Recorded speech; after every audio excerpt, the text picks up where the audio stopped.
quando l'istituzione si allea con i cittadini si alleano con l'istituzione, si possono fare miracoli.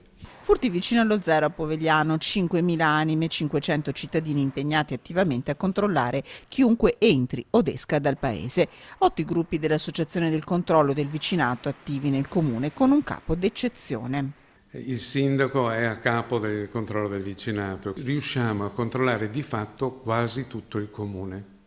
Cioè non passa nessuno nel comune, in genere poi può sfuggire, può capitare, senza che venga rilevata l'anomalia del personaggio o dell'auto strana. Ed è stato proprio lui a partire 1 anno e mezzo fa, una catena che funziona. I gruppi segnalano al responsabile ogni strano movimento nel comune, il messaggio viene girato al sindaco che avverte le forze dell'ordine, ma se c'è un'urgenza le cose cambiano.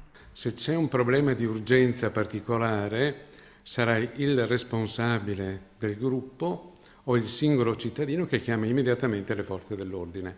Ancora 2 anni di mandato per il sindaco Manzan, che intanto sta girando la provincia promuovendo questo sistema attivo di controllo del territorio e per dare continuità al progetto ha firmato 24 ore fa un protocollo in prefettura.